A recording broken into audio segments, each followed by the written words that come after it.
आज हम स्टार्ट करेंगे ग्राफिकल रिप्रेजेंटेशन ऑफ मोशन, जो कि हमारी हेल्प करेगा बहुत ज़्यादा किसमें, जब हम इक्वेशन ऑफ मोशंस को प्रूव करेंगे ग्राफिकल मेथड से। तो इससे पहले वाली वीडियो में हमने इक्वेशन ऑफ मोशन को प्रूव किया था मैथमेटिकल मेथड से। आज हम देखेंगे ग्राफिकल मेथड्स क्या होते हैं। तो ग्राफिकल मेथड्स के लिए ग्राफिकल रिप्रेजेंटेशन ऑफ मोशन, आज का टॉपिक है हमारा, वो है ग्राफिकल रिप्रेजेंटेशन ऑफ मोशन। ठीक, इसको स्टार्ट करने से पहले हम ये देख लें कि हमें ग्राफ्स की ज़रूरत पड़ती क्यों है, नीड क्या है हमें ग्राफ की। तो इसके कुछ पॉइंट्स हैं। एक्चुअली क्या है, ये जो ग्राफ होता है वो हमें एक पिक्टोरियल रिप्रेजेंटेशन देता है किसी भी चीज़ की।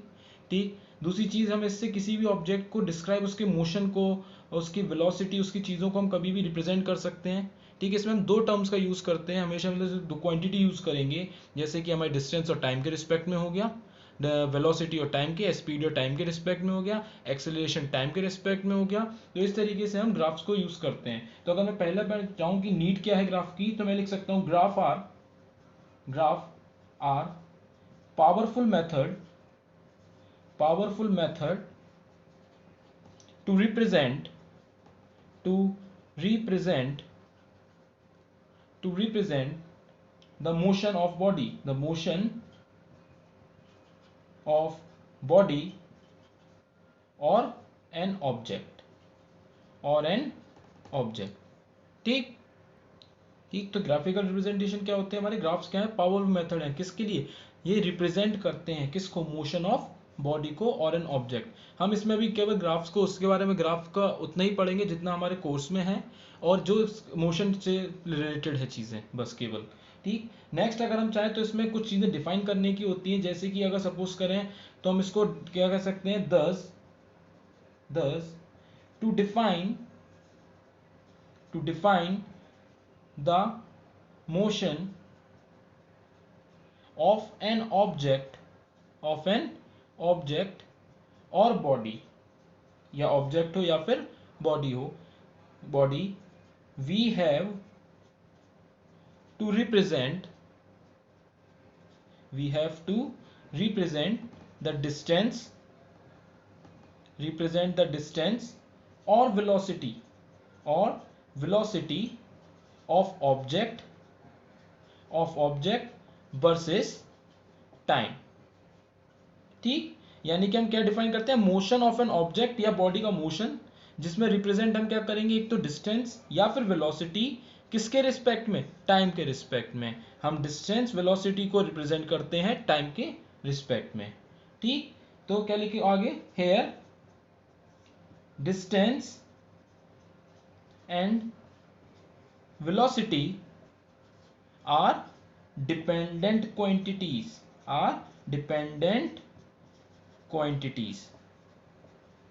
इसका क्या मतलब हुआ डिपेंडेंट क्वांटिटीज का। ठीक, मतलब ये कि अगर हम चाहें तो डिस्टेंस और वेलोसिटी हम अपने तरीके से चेंज कर सकते हैं। सपोज करिए कोई ऑब्जेक्ट है ये ए पे, ठीक, और कुछ टाइम बाद मैंने देखा, मैं चाह ही नहीं रहा हूँ, या मैं खड़ा हूँ यहाँ पे, या मान के चलो यहाँ पे किसी को खड़ा कर देते हैं, जैसे ये यहाँ पे है, यहाँ पे हमारा श्याम खड़ा है भाई। ठीक, अब ये श्याम यहाँ पोजीशन ए पे खड़ा हुआ है। ठीक, अब श्याम का मन नहीं है जाने का, वो नहीं जा रहा है आगे। या कोई कार है, उसका पेट्रोल खत्म हो गया है, डीजल खत्म हो गया, वहीं की भी रुकी हुई है, वो नहीं मूव कर रही, तो डिस्टेंस तो नहीं मूव हो रही ना। और जब डिस्टेंस मूव नहीं हो रहा है तो वेलोसिटी और स्पीड भी नहीं आएगी उसके पास, वो भी अपने डिपेंडेंट है। ठीक, तो क्या हुआ, डिपेंडेंट। दूसरी चीज, अब अगर मूव कर भी रहा है ये, सपोज करो पहले ये चल रहा 5 मीटर पर सेकंड की स्पीड से, यानी कि डायरेक्शन इसका मान के चलो कुछ भी हो तो वेलोसिटी से चल रहा होगा। ठीक, अब ये पहले जो कवर कर रहा था, ठीक, ये तो हो गई, और कुछ टाइम बाद इसने अपनी स्पीड बढ़ा ली 10 मीटर पर सेकंड। तो ये हम पे डिपेंड करता है कि हम अपनी स्पीड या वेलोसिटी को चेंज कर रहे हैं, और जितने ज़्यादा हम वेलोसिटी बढ़ाते जाएंगे हमारी डिस्टेंस उतनी ज़्यादा कवर होती जाएगी। सिंपल सी बात है वो तो, है ना। जितना ज़्यादा हम वेलोसिटी या स्पीड को अपनी इंक्रीज करते जाएंगे उतना हमारा डिस्टेंस भी बढ़ता चलेगा साथ साथ। ठीक, जैसे कि ये यहाँ से डिस्टेंस है, ये पूरा 100 मीटर का है।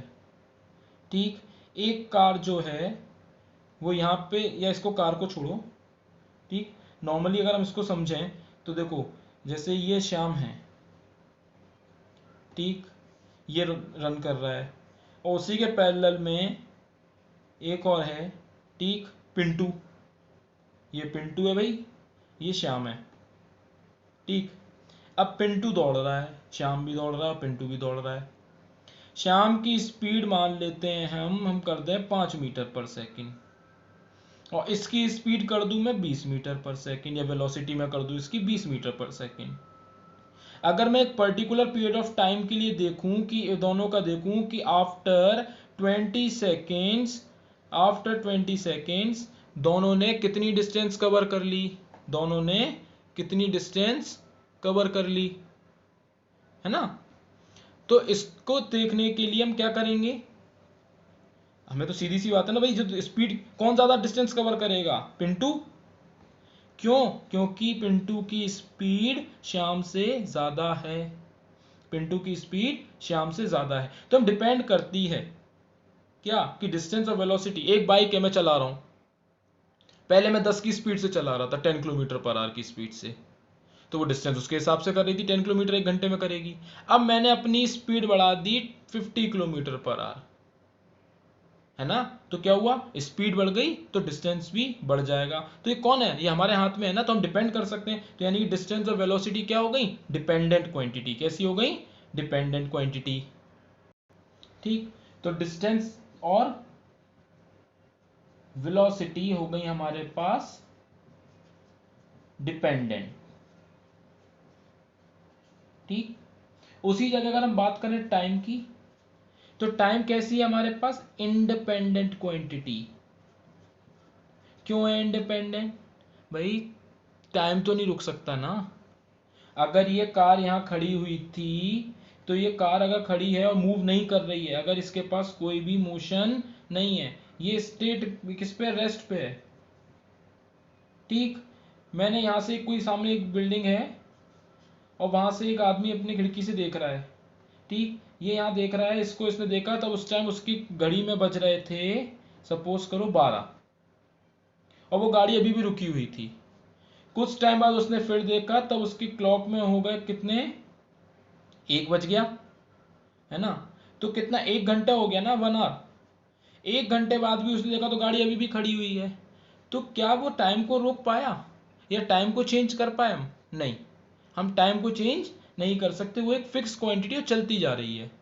पर लेकिन अपनी डिस्टेंस और वेलोसिटी को हम चेंज कर सकते हैं, इसलिए वो कैसी है, डिपेंडेंट। और टाइम कैसा है, इंडिपेंडेंट। हम किसी चीज पे डिपेंड नहीं कर सकते, इंडिपेंडेंट है वो अपने आप में, ठीक। ये डिपेंड नहीं कर रहा, डिस्टेंस बढ़ा रहा हो, वेलोसिटी कम ज्यादा हो रही है, वेलोसिटी और डिस्टेंस एक दूसरे मतलब डिपेंड हो रही है, पर टाइम पे ऐसा कुछ नहीं है, ठीक।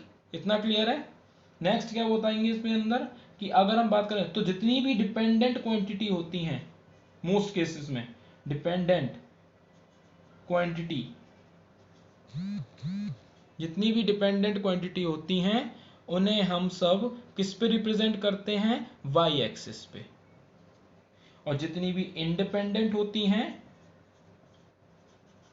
क्वांटिटी, उन्हें हम करते हैं एक्स एक्सिस पे, ठीक। सिंपल सी बात ये हो गई। डिपेंडेंट तो ये हो गए जो डिपेंड कर रहे हैं एक दूसरे के उस पे रिलेशन में, या किसी चीज़ पे डिपेंड करते हैं। टाइम डिपेंड नहीं कर रहा, टाइम तो चल रहा है। टाइम तो 1 सेकेंड से करते हुए, अगर 1 मिनट में 60 सेकेंड्स हैं तो वो तो 60 सेकेंड्स होंगे ही भाई, वो थोड़ी ना चेंज हो जाएंगे। ये बात हो रही है, ठीक। तो हम जनरली क्या करते हैं, वाई एक्सिस पे हम क्या करते हैं, तो अगर मैं ग्राफ बनाना चाहूँ तो इस पे ये वाला एक्स एक्सिस होता है, और ये वाला कोऑर्डिनेट इसका वाई एक्सिस होता है। इसको हम ओरिजिन मानते हैं, जहां पे हमारी बॉडी बिल्कुल ओरिजिनेट होती है, ठीक। यहाँ पे हम इसको ओरिजिन मानते हैं। यहाँ इस टाइम पे हमारा वाई और एक्स दोनों क्या होते हैं, 0 होते हैं। कहाँ पे, ओरिजिन पे। ओरिजिन पे हमारी वाई और एक्स की वैल्यू हो जाती है 0, ठीक। अब हमें कोर्स के अंदर जो ग्राफिक रिप्रेजेंटेशन है, उसमें हमें 2 टाइप के ग्राफ पढ़ने हैं, फर्स्ट और सेकंड। पहला हमें पढ़ना है डिस्टेंस टाइम ग्राफ, इसी को हम पोजीशन टाइम भी बोलते हैं, पोजीशन टाइम ग्राफ भी बोलते हैं। दूसरा हमें जो पढ़ना है वो है वेलोसिटी टाइम ग्राफ। ठीक, वेलोसिटी टाइम ग्राफ। शॉर्ट में इसको हम dt ग्राफ कह देंगे, इसको हम vt ग्राफ बोल देंगे। ठीक है, क्या बोल देंगे उसे, dt और इसको vt ग्राफ। एक्चुअली डिस्टेंस को तो वैसे हम डिनोट करना चाहे d से या फिर हम s से डिनोट कर सकते हैं, तो इसको हम क्या बोलते हैं, डिस्टेंस टाइम ग्राफ यानी dt ग्राफ। ठीक, इसमें क्या होता है, अगर हम बात करें dt ग्राफ में तो क्या कह रहा है वो, dt ग्राफ के लिए अगर पहले बात करें तो पहले हम देखेंगे कौन सा, dt ग्राफ यानी कि डिस्टेंस टाइम ग्राफ। ठीक, इसमें क्या देखेंगे, it shows the change in distance of a body from a fixed point or position with time. Change in distance of body from fixed point or position with time, यानी time के साथ साथ उसका position body की change होती जा रही है एक फिक्स्ड पॉइंट से। ठीक, तो यहां पे हम क्या करते हैं,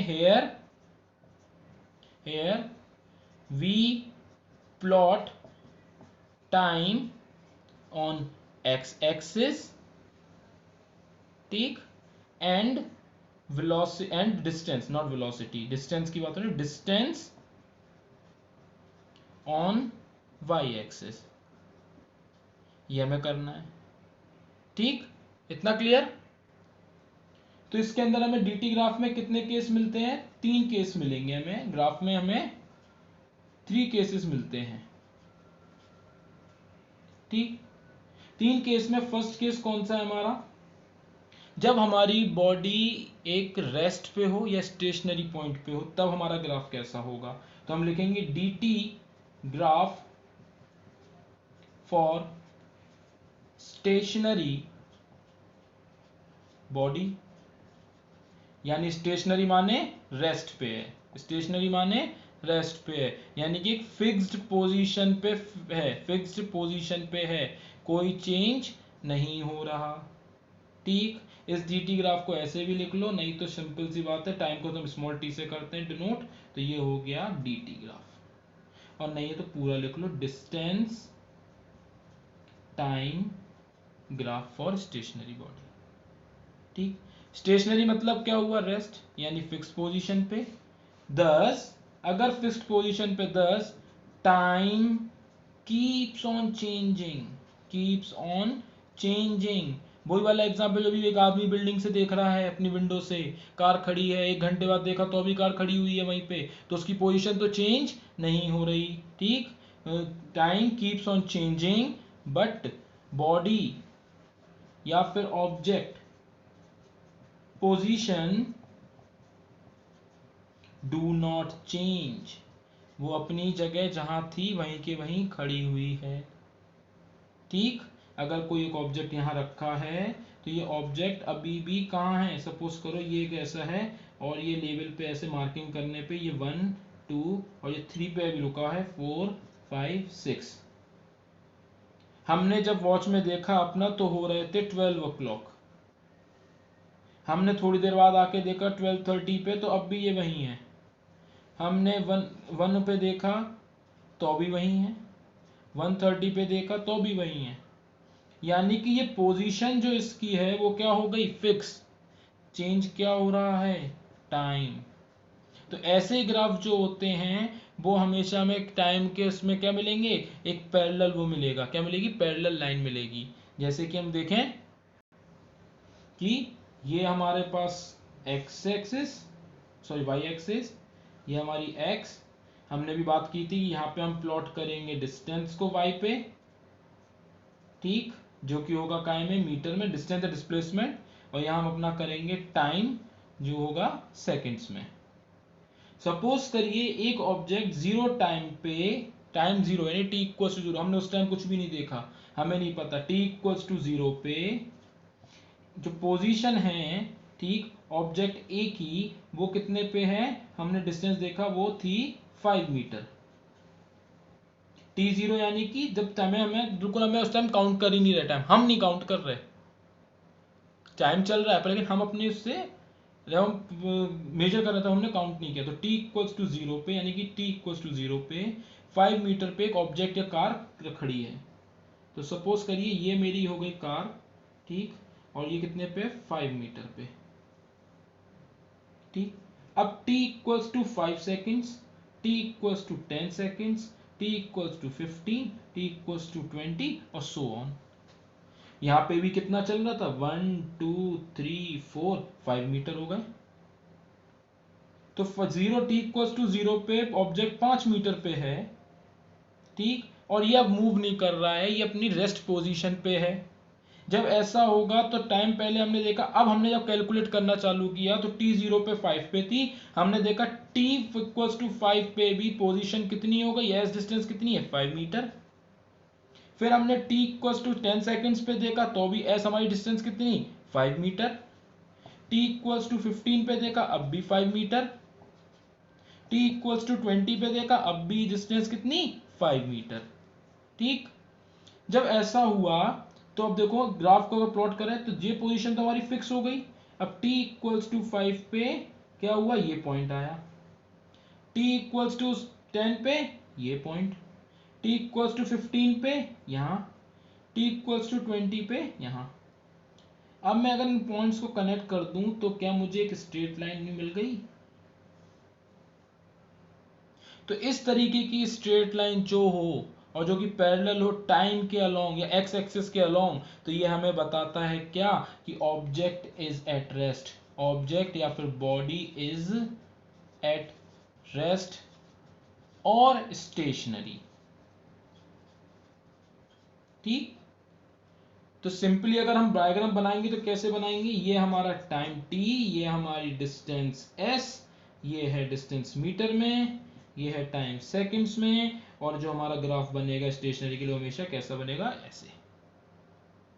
तो ये हो गया हमारा ग्राफ नॉर्मल बनाने के लिए, क्वेश्चंस करने के लिए ये एग्जांपल्स के साथ, ठीक। तो अब हम देखेंगे सेकंड ग्राफ क्या होगा पार्ट में, फर्स्ट वाले dt ग्राफ में ही।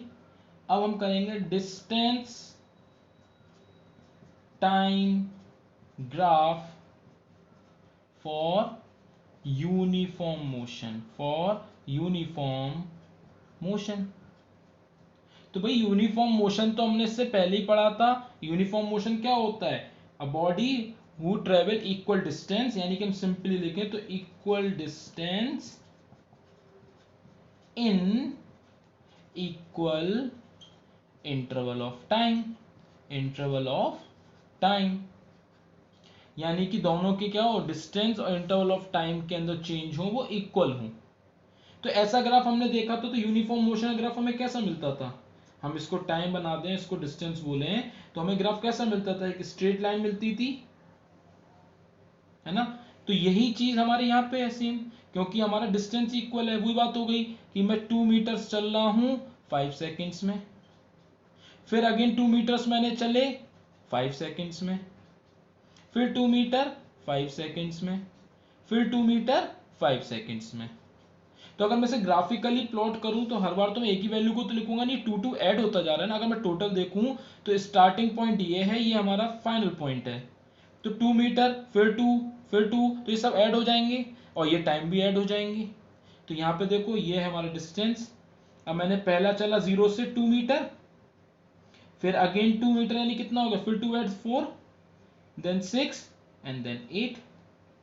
फिर टाइम मेरा यहाँ 5 सेकेंड्स, 10 15 20 सो ऑन। अब 2 मीटर चलता हूं मैं 5 सेकेंड्स में, तो 2 मीटर 5 सेकेंड्स में पॉइंट कर लिया मार्क। अगेन 2 मीटर, फिर 2 मीटर ऊपर चला और आगे आगे 5 सेकेंड्स में, तो फिर ये कर दिया। फिर 2 मीटर चला मैं, अगेन 5 सेकेंड्स, और फिर 2 मीटर चला मैं, अगेन 5 सेकेंड्स। मैं इनके अगर पॉइंट को ओरिजिन से जोड़ूं तो मुझे क्या मिल गई, एक स्ट्रेट लाइन मिल गई, ठीक। क्या मिल गई मुझे, एक स्ट्रेट लाइन, ठीक। ये जो स्ट्रेट लाइन होती है ये क्या मिली मुझे, स्ट्रेट लाइन। ये जो स्ट्रेट लाइन होती है ये इंक्लाइंड होती है, इंक्लाइंड होती है किस पे? इंक्लाइंड विथ एक्स एक्सिस, या फिर इसी को हम बोल दें टाइम एक्सिस। ठीक, कैसे बोल रहा हूं मैं? टाइम एक्सिस पे इंक्लाइंड और वो है, ये हमारे पास एक और मार्कर बेस है, ये हमारे पास है दूसरा, ये स्लोप थी, है ना। इसको मैं लेके गया ऐसे, तो देखो क्या हो रहा है, ये ऐसे बन रहा है ना, ये चीज बन रही है कि नहीं बन रहा? तो ये बीच का ये मुझे क्या मिल गया? एक एंगल मिल गया। और जब भी हमें दो, अभी कौन सा एंगल है? प्लेन एंगल है, ये क्या है? Plane angle. जब भी हम प्लेन एंगल्स वगैरह कुछ निकालते हैं तो बीच वाले इसको हम एंगल को डिनोट करते हैं थीटा से, इसको बोलते हैं थीटा। तो यहां पे जैसे ये दिख रहा है, ये भी हमारे पास क्या हो जाएगा? थीटा। ये भी हमारे पास क्या हो जाएगा? थीटा। ठीक, और ये जो इंक्लाइंड लाइन दिख रही है स्ट्रेट, इसको हम बोलते हैं स्लोप, इसको हम बोलते हैं स्लोप। और ये इंक्लाइंड किससे? इस वाली लाइन से। देखो इस लाइन के इंक्लाइंड माने ऊपर, इंक्लाइंड हो रही, डिक्लाइन होती तो ऊपर से नीचे आ जाते, पर ये क्या हो रही है? इंक्लाइंड। ठीक, तो इतनी चीज क्लियर कि डिस्टेंस ट्रेवल अगर यूनिफॉर्म मोशन करेगा, इक्वल डिस्टेंस ट्रेवल करेगा इक्वल इंटरवल ऑफ टाइम में, तो हमेशा में क्या मिलेगी? एक स्ट्रेट लाइन मिलेगी जो कि इंक्लाइंड होगी टाइम एक्सिस से। ठीक, अब जो ये स्लोप होती है dt की, एक इंपॉर्टेंट पॉइंट बहुत ज्यादा। ठीक, जो dt ग्राफ की स्लोप होती है, ये स्लोप जो है, तो क्या ये स्लोप क्या बताती है हमें? स्पीड बताती है, स्पीड या वेलोसिटी बताती है। तो हम क्या लिखेंगे इंपॉर्टेंट पॉइंट में नोट डाल के? The slope of dt graph tells us the speed of an object और body.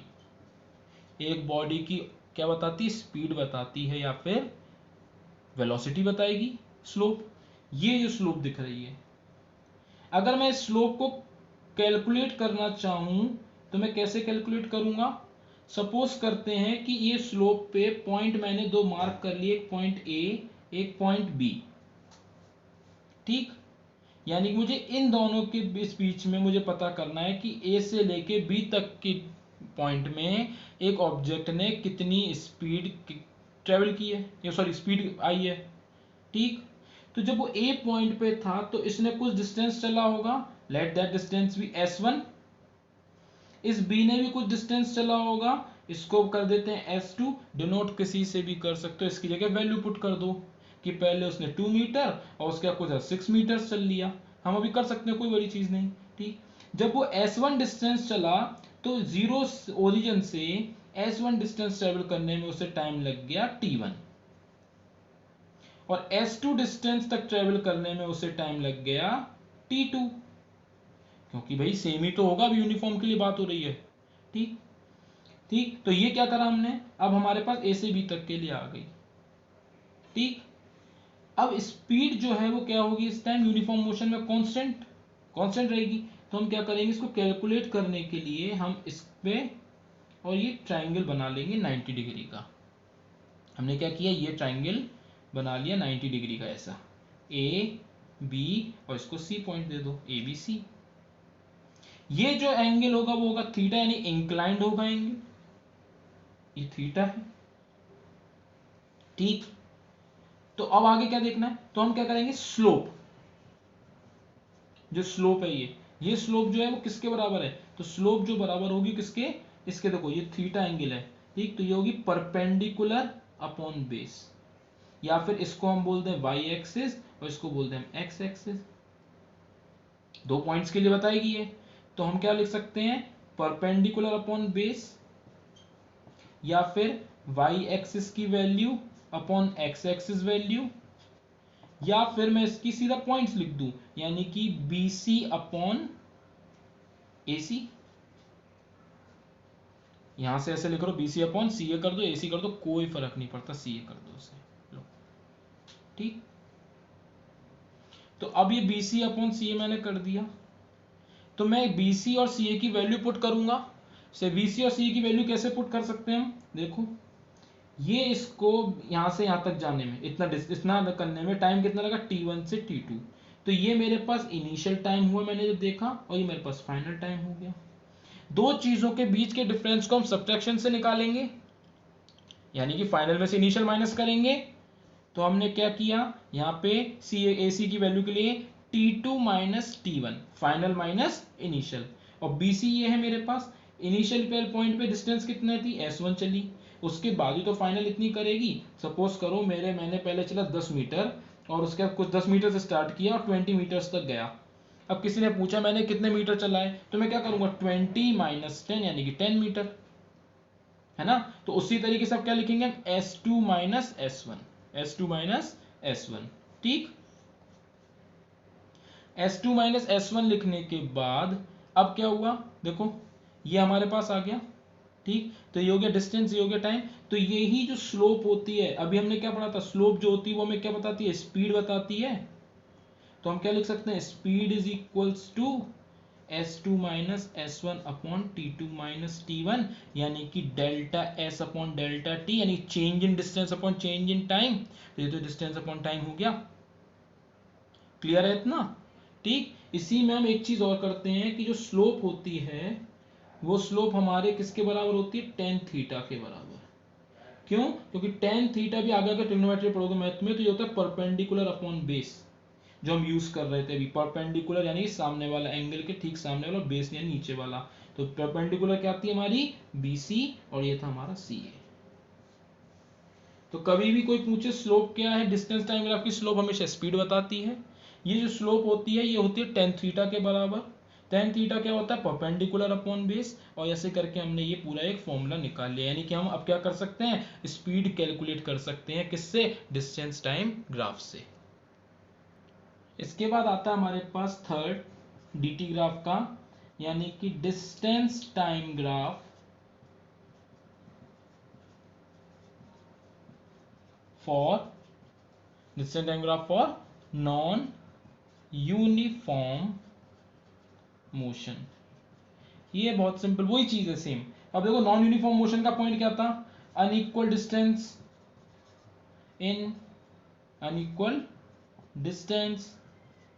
In equal interval of time,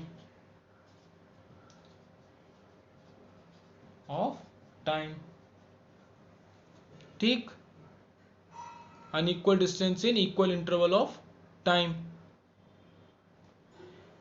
या तो हम अनइक्वल डिस्टेंस चले इक्वल इंटरवल टाइम में, या फिर हम इक्वल डिस्टेंस चले तो टाइम हमारा क्या होगा, स्लो होगा, कभी ज्यादा होगा तो टाइम ज्यादा लग रहा है, कम लग रहा है तो अनइक्वल टाइम हो जाएगा। वो वाइस वर्सा रहता है, उससे कोई फर्क नहीं पड़ेगा ज्यादा, ठीक। तो ऐसे ग्राफ हमने देखे थे, सारे कैसे होते थे, नॉन लीनियर, यानी कि वो स्ट्रेट लाइन नहीं होते थे। तो हमें या तो ऐसे कर्व मिलेंगे डिक्रीजिंग वाले, ठीक, या हमें ऐसे कर्व मिलेंगे इंक्रीजिंग वाले। कुछ हमें कर्व ऐसे भी मिल सकते हैं कि हमने पोजीशन चली, फिर ये करके ऐसे गया, फिर ये ऐसे, कोई पॉइंट नहीं है। ये देखो यहाँ से ऐसे बन रहा, इस पॉइंट पे कांस्टेंट हो गई, फिर यहाँ पे देखो इंक्रीज हो गया, फिर और इंक्रीज हुआ, फिर यहाँ पे आके फिर इस पॉइंट के लिए कांस्टेंट, फिर डिक्रीज होना चालू हुआ। ये सारी चीजें ऐसे, ठीक। सेम वही रहेगा, ये डिस्टेंस ये टाइम, ये डिस्टेंस ये टाइम, और यहाँ पे भी ये डिस्टेंस ये टाइम, ठीक। तो क्या हो रहा है, व्हेन स्पीड ऑफ बॉडी, उसमें की डेफिनेशन क्या लिखेंगे हम, when speed of body increases with time then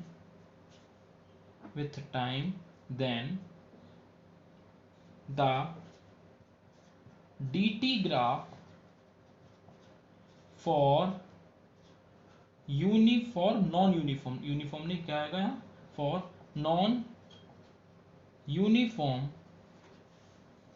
motion is a curve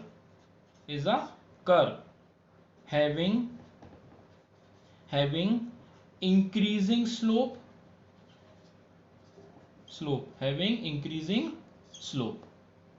ठीक।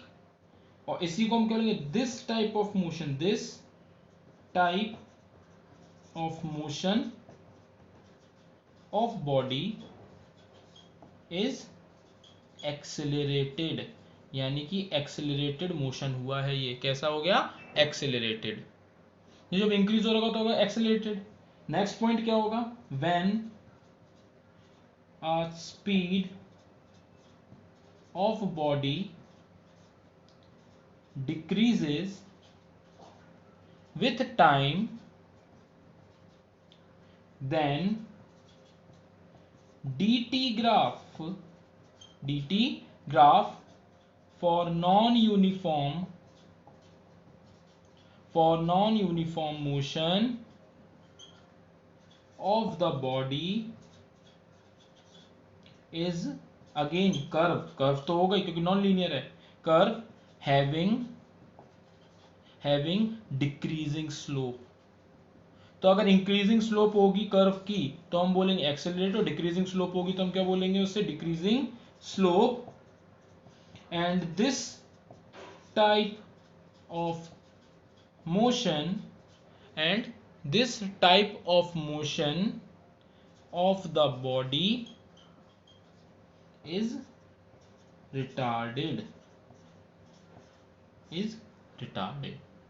क्लियर है इतना? ठीक, तो डिस्टेंस टाइप ग्राफ में तीन चीजें थी। इसके बाद हम पढ़ेंगे वीटी ग्राफ यानी कि वेलोसिटी टाइम ग्राफ।